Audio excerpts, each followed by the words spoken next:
Correct ഒരു question. ഞാനിത് already നമ്മുടെ കൂട്ടത്തിലിരിക്കുന്നവരടുത്ത് ഞാൻ അതായത് നമ്മൾ കോ ആക്ടേഴ്സിൻ്റെ അടുത്ത് ഞാൻ പറഞ്ഞായിരുന്നു, ഞാൻ ഏറ്റവും കൂടുതൽ സ്ട്രെയിൻ ചെയ്ത് ഈ സിനിമ ചെയ്തിട്ടുള്ള സീൻ എന്ന് പറയുന്നത് ഞാൻ മരിച്ചു കിടക്കുന്ന സീനാണ്. ഒരു ഫൺ രീതിയിൽ എടുത്തു, പക്ഷേ ശരിക്കും അങ്ങനെ തന്നെയായിരുന്നു. നമ്മളിപ്പം മരിച്ചു കിടക്കുന്ന സമയത്ത് എൻ്റെ കണ്ണ് ഓപ്പണാണ്. എനിക്ക് ബ്രെത്തിൻ്റെ കൺട്രോൾ കറക്റ്റായിട്ട് വെക്കണം. അപ്പോൾ ഒരു യാത്ര ചെയ്യുകയാണെങ്കിലും എവിടെയെങ്കിലും ഒറ്റയ്ക്കൊക്കെ ഒരു യാത്ര ചെയ്യുക, അപ്പോഴും ഈ സ്ക്രിപ്റ്റ് കയ്യിലുണ്ടാവും, ഈ തോട്ട് ഇങ്ങനെ ഉണ്ടാവും. പിന്നെ ഈ കൂടുതലും ഇപ്പം വില്ലൻ ഇത് ചെയ്യുന്ന സമയത്ത് വേറെ വില്ലൻ ചെയ്ത സംഭവങ്ങൾ ഞാൻ കാണുകയോ അല്ലെങ്കിൽ അത് അങ്ങനെ ചെയ്യാതെ ശരീരം അപ്പോഴും ശരിയായിട്ടുണ്ടായിട്ടില്ല. അപ്പം ഞാൻ അതിന് ശേഷമുള്ള 5 ദിവസം കൊണ്ടാണ് ആ ബോഡി വർക്കൗട്ട് ചെയ്തത്. 5 ദിവസം കൊണ്ട് എന്ന് പറഞ്ഞാൽ അത് ഭീകരമായിട്ടുള്ള 5 ദിവസമായിരുന്നു. അത് നന്നായിട്ട് ഭക്ഷണം കഴിക്കാൻ പറ്റി, പക്ഷേ എന്നാലും നമുക്ക് മടുപ്പ് വരും. രാവിലെ ഉച്ചക്കും വൈകുന്നേരമൊക്കെ ബിരിയാണി, 3 നേരം ബിരിയാണി. നമുക്കത് ഒരു ദിവസമൊക്കെ കഴിക്കാം, 2ാമത്തെ ദിവസം ആകുമ്പോഴേക്കും നമ്മൾ മടുക്കും. എനിക്ക് ഭയങ്കര ഒരു ബെസ്റ്റ് ആക്ടർ കണ്ടപ്പോൾ എനിക്ക് ഭയങ്കര വിങ്ങലായിരുന്നു. കാരണം ഒന്നും ആ ഒരു അവസ്ഥ എന്താണെന്ന് ഞാൻ ഫേസ് ചെയ്തിട്ടുണ്ട്. അപ്പം ആ മൂവി ഞാൻ പിന്നെ 2ാമത് കാണുക എന്ന് പറയുന്നത് എനിക്ക് ബുദ്ധിമുട്ടായിരുന്നു.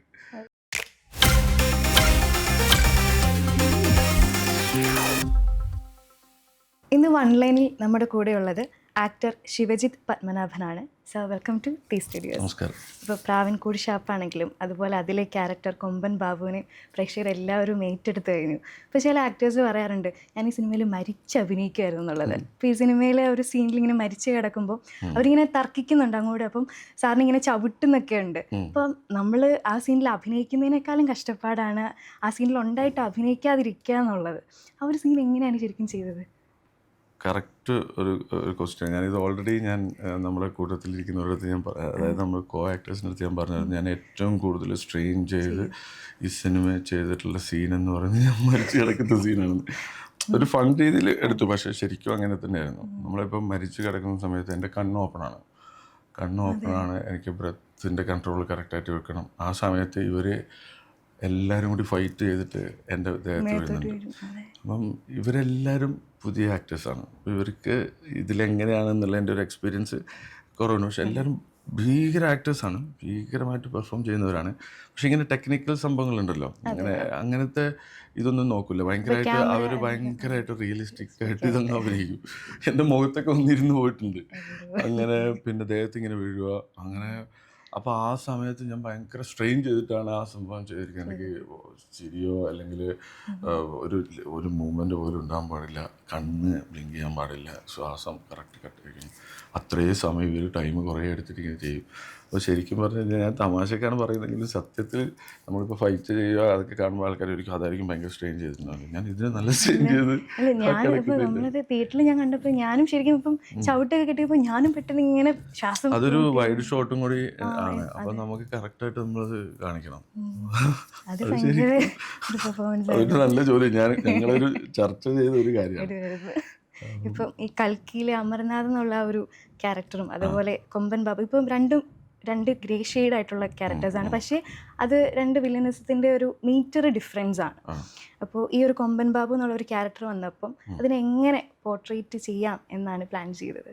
ഇപ്പം കൽക്കി എടുക്കുകയാണെങ്കിൽ അപ്പോൾ ആ ഒരു ക്യാരക്ടറിലോട്ട് എത്താൻ വേണ്ടിയിട്ട് ഞാൻ ചെയ്ത ആ ക്യാരക്ടറിൻ്റെ സ്വഭാവം, ആ ക്യാരക്ടർ എങ്ങനെയായിരുന്നു, അതിന് വേണ്ടിയിട്ട് ഞാനൊരു കുറച്ച് നാൾ അതിൻ്റെ ഒരു പ്രീ വർക്കൗട്ട് എല്ലാ ക്യാരക്ടറും ഞാൻ കുറച്ച് നാളെടുത്തിട്ട് പ്രിപ്പയർ ചെയ്തിട്ട് മാത്രമേ അവിടെ എത്താറുള്ളൂ. അല്ലാതെ ഞാൻ ഫസ്റ്റ് ഡേ അവിടെ എത്തിയിട്ട് ഓക്കെ ഇന്നതാണെന്ന് പറയുമ്പോൾ എൻ്റെ തലയിൽ കയറിയിട്ട് എനിക്ക് വരാനുള്ള കഴിവ് അങ്ങനെ ഇല്ല. എനിക്ക് ഭയങ്കരമായിട്ട് ക്യാരക്ടറിലേക്ക് അഡാപ്റ്റ് ചെയ്ത് ഇൻവോൾവ് ആയതിനു ശേഷം ഞാൻ അങ്ങോട്ട് വരുമ്പോഴാണ് എനിക്ക് കുറച്ചും കൂടി ഈസി ആയിട്ട് കിട്ടുന്നത്. അപ്പോൾ എനിക്ക് ആ സമയത്ത് എനിക്ക് ഭയങ്കര കുറച്ച് ഓപ്ഷൻസ് കൊടുക്കാനുള്ള ഇതുണ്ടാവും. ഇതിങ്ങനെ പോയാൽ മറ്റേന്ന് പറയുമ്പോൾ നമ്മൾ ഭയങ്കര ഒരു കൺഫ്യൂഷനൊക്കെ വരാനുള്ള ചാൻസസ് എനിക്കുണ്ട്.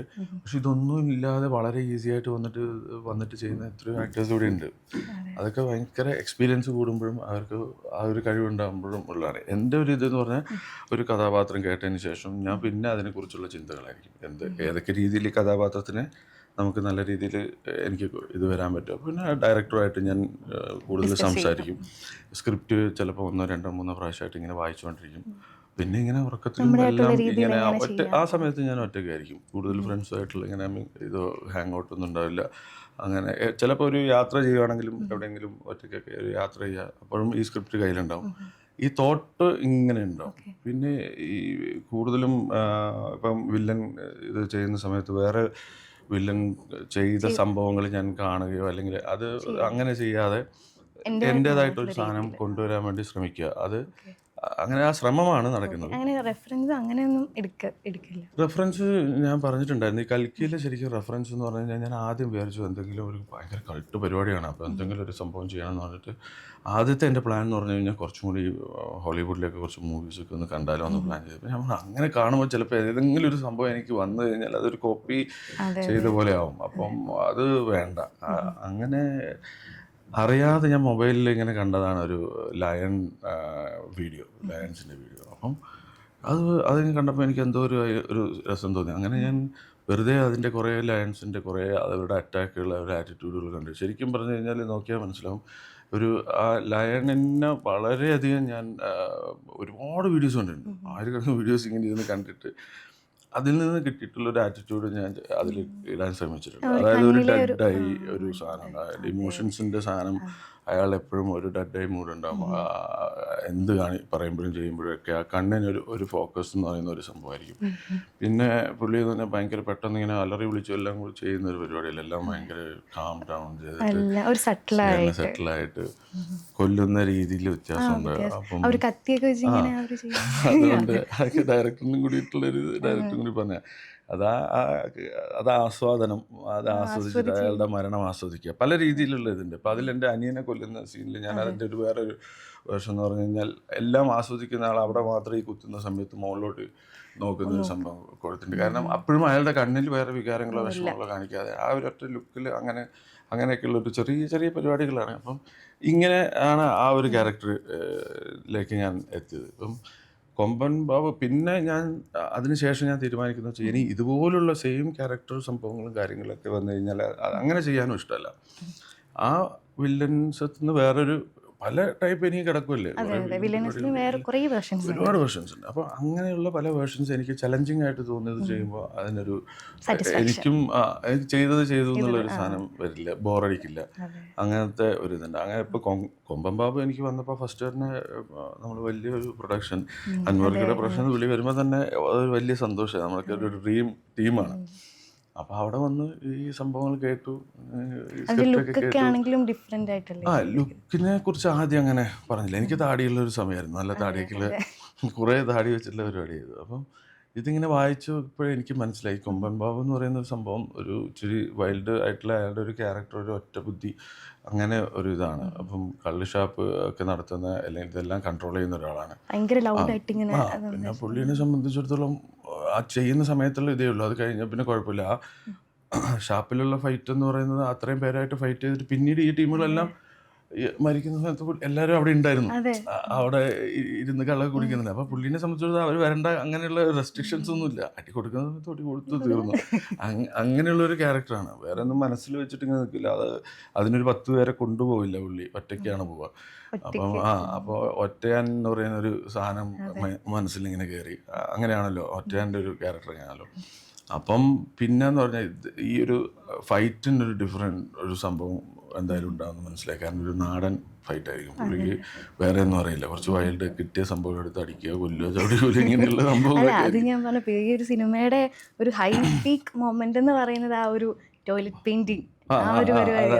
അപ്പൊ എനിക്ക് സ്ഫടികത്തിന്റെ ഒക്കെ ഒരു ഫീല് ശരിക്കും ആ ഒരു തോന്നി. ഭയങ്കര സട്ടിലായിട്ട് ആ ഒരു തവിയൊക്കെ ഇങ്ങനെ ആദ്യം ഇങ്ങനെ അത് പതിയെ അതങ്ങനെ കൊണ്ടുവരുന്നു. പിന്നെ അടി കിട്ടിയിട്ടും അതൊന്നും മൈൻഡ് ആക്കാതെ ഒറ്റയ്ക്ക് നിന്നിട്ട് ബാക്കി എല്ലാവരും അടിച്ച് നേരെ പാക്കുന്നു. പുള്ളി വന്നിറങ്ങിയ സമയത്ത് പുള്ളി അടി കാണുമ്പോൾ പുള്ളിക്ക് വലിയ വിഷയമില്ലായിരുന്നു.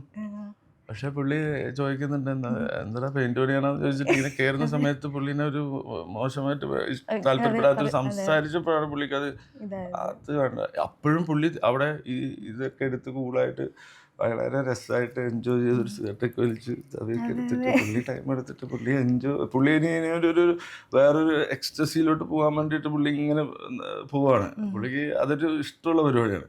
പോയിട്ടും ഈ ഫൈറ്റ് ചെയ്യുന്നതിന്റെ ഇടയിലൊക്കെ കാലെടുത്ത് മാറ്റി അതിലോട്ടൊന്നല്ല പ്രശ്നം, ആ വിളിച്ചവനെ പോയിട്ട് അവന്റെ ചെവി പിടിക്കുക എന്നുള്ളതാണ്. ആ ഒരു ആക്ഷൻ സീക്വൻസ് ചെയ്ത സമയത്ത് എൻ്റെ ആയിട്ടുള്ള രീതിയിൽ ഒരു വെറൈറ്റി കൊടുക്കണം എന്ന് തീരുമാനിച്ചു? തീർച്ചയായിട്ടും നമ്മൾ ഇപ്പം ഈ ഫൈറ്റ് എന്ന് പറയുന്നതും ഒരു വലിയൊരു ആർട്ടാണ്, ആർട്ട് ഫോമാണ്. അപ്പം നമ്മൾ അതിൽ ഞാൻ പ്രത്യേകം ശ്രദ്ധിച്ചിരിക്കുന്നത് കളരിയുടെ ഒരു ചെറിയൊരു മൂവ്മെൻറ്റ് പോലും എൻ്റെ കയ്യിൽ നിന്ന് വരരുത്. കാരണം ഞാൻ കളരി പഠിച്ചുകൊണ്ട് അറിയാതെ പോലും ഒരു കൈയുടെ ഇതിൽ വരാൻ പാടില്ല എന്നുള്ള ഞാൻ പ്രത്യേകം ശ്രദ്ധിക്കുന്ന ഒരു അതിൽ ശ്രദ്ധിച്ചു. പിന്നെ കലൈ മാസ്റ്റർ ഒരു 2 ദിവസം മുന്നേ അതിൻ്റെ ഒരു ചെറിയ റിഹേഴ്സൽ പോലെ ഇങ്ങനെ ആയിരിക്കും ഇത് ചെയ്യുക എന്നുള്ളതിൻ്റെ ഒരു ഇത് തന്നിട്ടുണ്ടായിരുന്നു. കാരണം അതിൽ കൂടുതലും ഈ ഒറ്റ ടേക്കിലാണ് ആ ഷോട്ട് ഇങ്ങനെ പോയി നോക്കി കഴിഞ്ഞാൽ മനസ്സിലാവും അങ്ങനെ ക്യാമറയിൽ ഇങ്ങനെ പോകുന്നത്. ഇടയ്ക്ക് ഇങ്ങനെ വരുന്ന ഇതേ ഉള്ളൂ.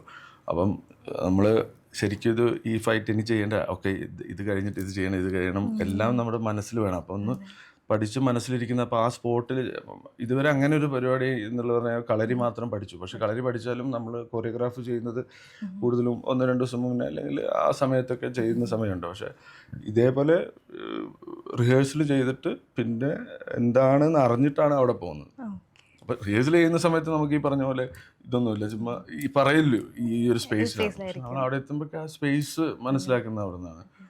അപ്പം പിന്നെ രസകരമായിട്ടുള്ള എല്ലാം കുറേ പുതിയ ആൾക്കാരുണ്ട്. ഫൈറ്റേഴ്സിൻ്റെ കൂടെ തന്നെ ഈ പുതിയ ആക്ടേഴ്സ് കുറേ ഉണ്ട്.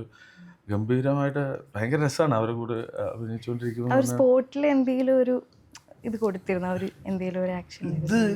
ഇത് ഈ ക്യാരക്ടർ ഈ പറയുന്ന പോലെ ഞാൻ അതിൻ്റെ ഒരു 1 വീക്ക് മുന്നേ ആണ് എൻ്റെ ലുക്ക് ടെസ്റ്റ് ആണ് ആ സമയത്ത്. അപ്പം ഒരു കുറച്ച് താടിയൊക്കെ ഉള്ള രീതിയിലാണ് ഫൈനലി എനിക്ക് വന്നത്. അപ്പോഴും ശ്രീരാജ് പറഞ്ഞു വെച്ചാൽ നമുക്കിതിൽ താടി വേണ്ട, നമുക്ക് താടി സംസാരിക്കേണ്ട ആറ്റിറ്റ്യൂഡിൽ നമുക്ക് പിടിക്കാം. അങ്ങനെ ഫുള്ള് ആ താടി എടുത്തിട്ടുള്ള ഒരു ലുക്കിലോട്ട് പോകുന്നു. പിന്നെ കുറച്ച് കഷണ്ടിയൊക്കെ ഇങ്ങനെ കയറ്റുന്നു, നരയൊക്കെ കയറ്റുന്നു. അപ്പോൾ ഈ ഒരു ഇത് വേണം ആ സമയത്ത്. പക്ഷെ ഞാൻ ആ ശരീരം അപ്പോഴും ശരിയായിട്ടുണ്ടായിട്ടില്ല. അപ്പം ഞാൻ അതിന് ശേഷമുള്ള 5 ദിവസം കൊണ്ടാണ് ആ ബോഡി വർക്കൗട്ട് ചെയ്തത്. 5 ദിവസം കൊണ്ട് എന്ന് പറഞ്ഞാൽ അത് ഭീകരമായിട്ടുള്ള 5 ദിവസമായിരുന്നു. അത് നന്നായിട്ട് ഭക്ഷണം കഴിക്കാൻ പറ്റി, പക്ഷെ എന്നാലും നമുക്ക് മടുപ്പ് വരും. രാവിലെ ഉച്ചയ്ക്കും വൈകുന്നേരമൊക്കെ ബിരിയാണി, 3 നേരം ബിരിയാണി. നമുക്കത് ഒരു ദിവസമൊക്കെ കഴിക്കാം, 2ാമത്തെ ദിവസം ആകുമ്പോഴേക്കും നമ്മൾ മടുക്കും. പിന്നെ അതിൻ്റെ കൂടെ വർക്കൗട്ട് ചെയ്യണം, കാരണം സ്റ്റാമിന വേണം, നമ്മൾ ഷേപ്പ് ചെയ്യണം അങ്ങനെ. അപ്പോൾ സ്ഥിരമായിട്ട് എൻ്റെ ഓരോ സിനിമയ്ക്ക് വേണ്ടി ഓരോ കഥാപാത്രത്തിന് വേണ്ടിയിട്ടും ശരീരം മാറ്റാൻ വേണ്ടിയിട്ട് എൻ്റെ ഒരു സുഹൃത്തിൻ്റെ ഒരു ഭാഷണം പറഞ്ഞിട്ട് അത് ആശാൻ എന്ന് വിളിക്കും നമ്മൾ അങ്ങോട്ടും ഇങ്ങോട്ടും. ആശാനാണ് നമ്മൾ അതിനനുസരിച്ച് ആ പരിപാടി പുള്ളിയാണ് ചെയ്യുക. ഞാൻ പറയും ഇങ്ങനെയായിരിക്കും കഥാപാത്രം, ഇയാൾക്ക് കുറച്ച് വയറ് കുറച്ചുണ്ടാവും, കാരണം എല്ലാ ദിവസവും കല്ലും കുടിക്കും, കപ്പ മീൻ എല്ലാം കഴിക്കും. ഇയാൾ ശരീരം ഇതായിരിക്കും, സ്ട്രോങ് ആയിരിക്കും, പക്ഷേ കുറച്ച് വയറൊക്കെ ആയിട്ട് മസ്കുലർ ഒരു സാധനം ഫീൽ ചെയ്യും. അങ്ങനത്തെ ഒരു ഭ്രാന്തമായ ഒരു സാധനമായിരിക്കും പറഞ്ഞിട്ട് അങ്ങനെയാണ്. അപ്പം അത് എനിക്ക് കിട്ടുന്നത് ഡയറക്ടറും എൻ്റെ അല്ലെങ്കിൽ സ്ക്രിപ്റ്റ് റൈറ്ററും അങ്ങനെ അവരൊക്കെ ആയിട്ട് ഇങ്ങനെ സംസാരിച്ചുകൊണ്ടിരിക്കും. ആ ഒരു പ്രോസസ്സ് കഴിഞ്ഞിട്ടാണ് ഫസ്റ്റ് നമ്മൾ ഇവിടെ എത്തുക. ഇപ്പം നമ്മുടെ ഡയറക്ടർ ശ്രീരാജ് എന്ന് പറഞ്ഞു കഴിഞ്ഞാൽ അന്ന് ഫസ്റ്റ് ഡേ എന്നെ ബാബുവേട്ടാന്ന് വിളിച്ചിട്ട് ഇപ്പോഴും ബാബുവേട്ടാന്ന് തന്നെ വിളിക്കുന്നു. അതെനിക്ക് ഭയങ്കര സന്തോഷമാണ് സത്യം പറഞ്ഞാൽ. മുന്നേ ശിവത്തേട്ടാ വിളിച്ച പുള്ളി എന്നെ ഫസ്റ്റ് ഡേ ബാബുവേട്ടൻ എന്ന് പറയുമ്പോൾ പുള്ളിക്ക് ആ ഉദ്ദേശിച്ച ക്യാരക്ടറിൽ ഇഷ്ടപ്പെട്ടിട്ടുണ്ടെങ്കിലാണ് അങ്ങനെ വിളിക്കുക. ആ വിളി പിന്നീട് പടം തീർന്നു, ഇത് കഴിഞ്ഞിട്ട് ഇപ്പം ഞാൻ ഫോൺ ചെയ്താൽ ആ ബാബുട്ട പടം കേട്ടോ എന്നുള്ളതാണ് ആയിരിക്കും. പുള്ളിക്ക് ഭയങ്കര ഇഷ്ടപ്പെട്ടൊരു കഥാപാത്രമായിരുന്നു ആ സിനിമയിലത്. അപ്പം മാക്സിമം അപ്പം നമ്മളും കൊടുക്കുക എന്നുള്ളതുണ്ട്. അപ്പം പിന്നെ നമുക്ക് എന്ത് മീറ്ററാണ് വേണ്ടത്, എത്രയാണ് വേണ്ടത് എന്നുള്ളത് കറക്റ്റായിട്ട് ശ്രീരാജന് അറിയായിരുന്നു. ശ്രീരാജനുസരിച്ച് നമ്മൾ അങ്ങോട്ട് കുറേ സംശയം ചോദിച്ചാലും എത്ര ടേക്ക് പോയാലും എങ്ങനെ പോയാലും അത് വേണ്ട സമയമാകുമ്പോൾ മാത്രമേ അത് പറയുള്ളൂ. അത് ഭയങ്കര രസമാണ് അങ്ങനെ വർക്ക് ചെയ്യുമ്പോഴും എല്ലാം. ഇപ്പം ഞാനൊരു ഇൻ്റർവ്യൂവിൽ കണ്ടു സാറിന് ഭയങ്കര സെൻസ് ഓഫ് ഹ്യൂമർ ഉള്ള ഒരാളാണെന്ന് ഒരാൾ പറഞ്ഞിട്ടുണ്ടായിരുന്നു. ചോദിനോ ഇപ്പം വില്ലൻ കഥാപാത്രങ്ങളാണ് കൂടുതൽ ചെയ്യുന്നത്. സോ ഒരു ഇമേജ് ബ്രേക്കിങ്ങിനുള്ള ഒരു ചാൻസസ് ഉണ്ട്, അതോ ഒരു വില്ലനിസത്തിൻ്റെ ആ ഒരു സോൺ എൻജോയ് ചെയ്തതിന് ശേഷം വേറെ ടൈപ്പ് ഓഫ് ക്യാരക്ടേഴ്സ് ചെയ്യാനാണോ പ്ലാൻ? അങ്ങനെയില്ല. ഇപ്പം ഞാൻ ഫസ്റ്റ് മൂവി ചെയ്ത് ഇപ്പം വീരം എന്ന് പറയുന്ന പടം എന്ന് പറഞ്ഞാൽ എനിക്ക് വില്ലനല്ലല്ലോ. ഞാൻ ആരോമൽ ചേകവർ എന്ന് പറയുന്ന ഒരു വളരെ പോസിറ്റീവായിട്ടുള്ള ഒരു ഹീറോ, ചന്തു ആണ് അതിൽ വില്ലൻ. അപ്പം അങ്ങനെയുള്ള സംഭവം ചെയ്തു. അതിന് ശേഷമുള്ളത് ഇപ്പം എനിക്ക് ബ്രേക്ക് ആയത് കൽക്കിയാണ്. അപ്പം ബ്രേക്ക് അതിന് ശേഷമാണ് ഞാൻ കഥകൾ കേൾക്കാൻ തുടങ്ങിയത്, കൂടുതൽ ഇതിൻ്റെ വരാൻ തുടങ്ങി. പിന്നെ എല്ലാം എനിക്ക് എടുത്ത് ചെയ്യാൻ പറ്റുന്ന കഥാപാത്രമാണോ എന്നുള്ളൊരു സംശയം അങ്ങനെയൊക്കെ ഉണ്ട് എനിക്ക്. അപ്പം കംപ്ലീറ്റ്ലി 100% കോൺഫിഡൻസ് എനിക്ക് ഉണ്ടാകുമ്പോൾ ചെയ്യാൻ ആഗ്രഹിക്കുന്ന ഒരാളാണ്. കുറേ പടങ്ങളൊന്നും ചെയ്തിട്ടില്ല. അപ്പോൾ കുറച്ച് പടങ്ങളേ ചെയ്യുന്നുള്ളൂ. ചെയ്യുന്നതിൽ എന്തെങ്കിലുമൊക്കെ മാക്സിമം നമ്മൾ നമ്മുടെ ഒരു സംഭവം ഉണ്ടാവുക എന്നുള്ളത് അത് ഫോക്കസ് ചെയ്തിട്ടാണ് പോകുന്നത്. അതിനു വേണ്ടി ആ ക്യാരക്ടർ ആവാൻ വേണ്ടിയിട്ട് ഒരുപാട് ഞാൻ മെൻ്റലി ഇമോഷണലിയും കംപ്ലീറ്റ്ലി ഞാൻ ആ ഒരു ക്യാരക്ടറായിട്ട് അങ്ങ് പോകാൻ എനിക്ക് ഭയങ്കര ഇഷ്ടമാണ്. അത് ഇപ്പോൾ കൊമ്പമ്പാവ് 40 ദിവസം 38 ദിവസത്തോളം എനിക്ക് ഷൂട്ട് ഉണ്ടായിട്ടുണ്ടെങ്കിൽ ആ 38 ഡേയ്സ് അതിൻ്റെ ഇടയിൽ ഒരു ബ്രേക്ക് കിട്ടി 3 ഡേയ്സ് ഞാൻ ഇപ്പോൾ ഒന്ന് തൃശ്ശൂരിൽ നിന്ന് എറണാകുളം പോയിട്ട് വരുവാണെങ്കിൽ പോലും ഞാൻ ആ പേഷ ഇതിൽ തന്നെ ആയിരിക്കും പോയിട്ട് തിരിച്ചു വരും. ഞാൻ അതിന് ഒരു 40 ദിവസം കഴിഞ്ഞിട്ടാണ് ഞാനൊരു ജീൻസൊക്കെ ഞാനൊരു ജീൻസ് ഇട്ടിട്ട് ഒരു ടീഷർട്ട് ഇട്ടിട്ട് എനിക്ക് പെട്ടെന്ന് തന്നെ കണ്ടു കഴിഞ്ഞാൽ എനിക്ക് ഭയങ്കരമായിട്ടൊരു ഫീൽ ചെയ്യും. അപ്പോൾ അത് കഴിഞ്ഞ് കഴിയുമ്പോൾ നമ്മൾ ഉണ്ടാവില്ല. അത് എൻ്റെ ഫ്രണ്ട്സും എനിക്ക് കുറേ അടുത്ത് നല്ല കൂട്ടുകാരുണ്ട്. അപ്പോൾ ഫ്രണ്ട്സും പറയും അവർ കൂടെയൊക്കെ പോയിരുന്നു കഴിഞ്ഞാലും പിന്നീട് അത് കഴിഞ്ഞിട്ട് ഞാൻ വരുന്നതിൻ്റെയും തമ്മിലുള്ള സ്വഭാവം വ്യത്യാസം അവർ എൻ്റെ അടുത്ത് പറയും. അപ്പോൾ ആ സമയത്തും ഇത് കൊണ്ട് നടക്കും, അങ്ങനെ ഉണ്ടാവും. അത് ഞാൻ ശ്രദ്ധിച്ചിട്ടില്ല, പിന്നെ ഇവർ ശ്രദ്ധിച്ചിട്ട് എൻ്റെ അടുത്ത് പറഞ്ഞപ്പോഴാണ് ഞാൻ മനസ്സിലായത്. എനിക്ക് ഭയങ്കര ഇഷ്ടമാണ് അങ്ങനെ ചെയ്യാൻ വേണ്ടിയിട്ട്. അത് മാറും. അത് ഒരു ദിവസം അവരോട് 2 ദിവസം ഇരുന്ന് കൂട്ടുകാരും കൂടി ഇരുന്നാൽ അവർ മാറ്റിക്കോളും. ഇപ്പം സാറിന് ഇൻസ്റ്റാഗ്രാം ഞാൻ നോക്കിയപ്പോൾ ജഗതി ചേട്ടൻ്റെ കൂടെ സ്കൂൾ പഠിക്കുന്ന സമയത്താണ് അത് ഇവിടെ വെച്ചായിരുന്നു ഒരു മീറ്റപ്പ്. അയ്യോ, അത് ഞാൻ വർഷങ്ങൾക്ക് മുന്നേ സിനിമ ആഗ്രഹിച്ച് നടന്നൊരു വ്യക്തിയാണ്. 98-99 കാലം അവിടെ കലാപ്രതിഭയായ സമയം തൊട്ട് അന്നത്തെ ഇൻ്റർവ്യൂവിൽ പോലും ഞാൻ പറഞ്ഞിരിക്കുന്നത് എനിക്ക് നടനാവാനാണ് ആഗ്രഹം. എപ്പോഴും ഉണ്ട് കേട്ടോ എൻ്റെ ഫോണിൽ. അത് ആ ഒരു പേപ്പർ കട്ടിങ് ഞാൻ എപ്പോഴും കൊണ്ടു നടക്കും. അപ്പോൾ അന്ന് മുതലുള്ള എൻ്റെ ആഗ്രഹമാണത്. അപ്പം എന്തോ എന്നെ ആ ചെറുപ്പത്തിൽ എന്നെ എക്സൈറ്റ് ചെയ്തിട്ടുണ്ട്. പക്ഷേ ഒരു 14-15 വയസ്സുള്ള ഒരാൾ ആ ഒരു കുട്ടി എക്സൈറ്റ് ചെയ്യിക്കുന്ന കാര്യങ്ങളേ ഉള്ളൂ, ഭീകരമായിട്ടുള്ള പരിപാടികളൊന്നുമില്ല. പക്ഷേ അതിനുശേഷം സിനിമയ്ക്ക് വേണ്ടിയിട്ടുള്ള ഇങ്ങനെ ഒരുപാട് അന്ന് സിനിമ എന്ന് പറയുന്നത് നമുക്കിപ്പോൾ കുറച്ചും കൂടി ഈസിയാണ്. നമുക്ക് കുറച്ചും കൂടി പെർഫോം ചെയ്തിട്ട് കാണിക്കാൻ പറ്റും. സോഷ്യൽ മീഡിയയിലൂടെ പല രീതിയിലും ആൾക്കാർക്ക് വരാനുള്ള ഒരു അവസരങ്ങളുണ്ട്. പിന്നെ കണക്ട് ചെയ്യാൻ വേണ്ടി ഡയറക്ടേഴ്സിന്, റൈറ്റേഴ്സിന് അല്ലെങ്കിൽ പ്രൊഡക്ഷൻ ടീമിനൊക്കെ കണക്ട് ചെയ്യാൻ വേണ്ടി ഇപ്പോൾ ഈസിയാണ്.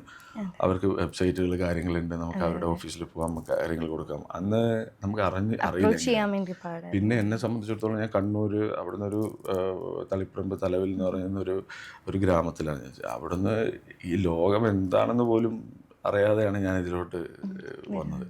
അപ്പോൾ ആ സമയത്തുള്ള ആകെയുള്ള ഒരു ഇതെന്ന് പറഞ്ഞാൽ അന്നത്തെ പല മാഗസിൻസിൽ ഫോട്ടോ കൊടുത്തിട്ട് ഇത് പറയാം.